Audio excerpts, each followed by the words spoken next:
Peace, peace, Lord of the Perfect Black, riseofhealthconsciousness.com. What's up, family? What's up? Quick video. The brown paper bag test. It was called the brown paper bag party. It was people like W.E.B. Du Bois and other mulatto light-skinned people in the 1920s.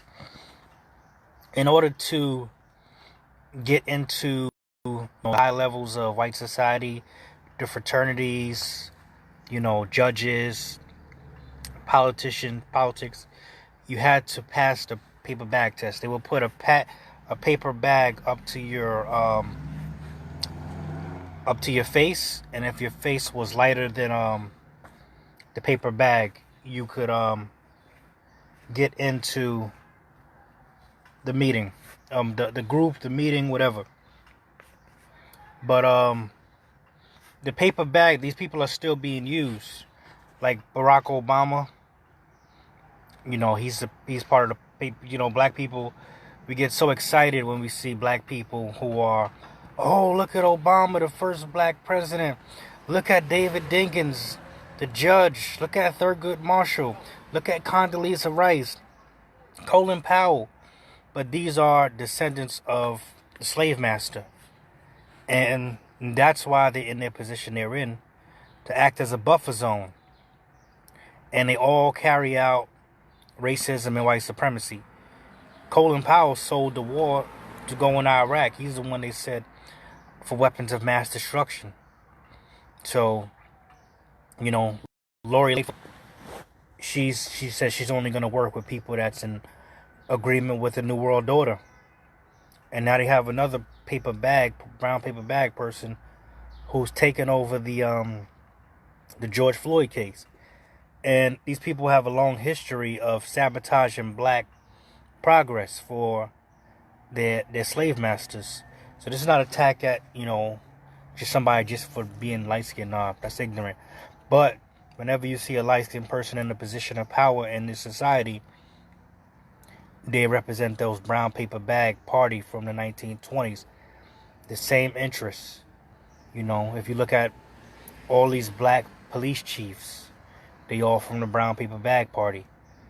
The first black judges, the first black prosecutors, black lieutenants, whatever, they're going to be from that brown paper bag party. And that's their buffer zone. You go to the Caribbean, you got all of these Michael Manley and Siaga. And, they represent European interests. You go to Haiti, you had Papa Doc and Baby Doc. They represented the interests of the system of white supremacy. And, this is an old trick that they've been using. Barack Obama was the most recent, most powerful brown paper bag party member, being that he was, heavily into the system, dropping bombs on Gaddafi, passing bills for gays, wouldn't even mention, the black cause. Yeah, Clarence Thomas is a rare exception of a dark-skinned person that will make it that far into the system.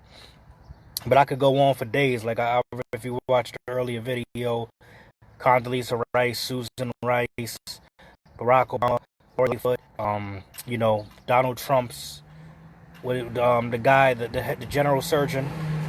I could go on because that's their bloodline. So, they've been using mulattoes against us African people for a long time. Chancellor Williams said that the cause, the downfall of the African race was the mulatto. And, when the Moors got kicked out by their children, after 700 years of ruling.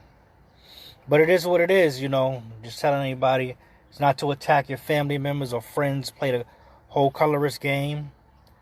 But realistically speaking, whenever you see light-skinned black people running for Cory Booker, Condoleezza Rice, I said her already.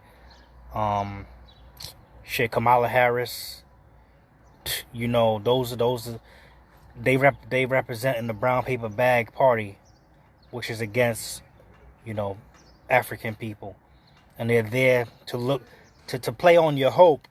You see the brown paper bag party as an African person, you say, "Oh, okay, I got some representation," but you don't. They're there to serve one purpose only, and that is for the continuation of white supremacy. They just try to pretty it up for you. So I want to thank everybody for coming through. What are y'all thoughts before I leave? Anybody want to say anything? 'Cause I'm about to end the video. I want to thank Muhammad for coming through. Thank you for your comment. But yeah, that's what it is, man. They're gonna use whatever they can use to play on your hope and to divide people up. So on that note, peace.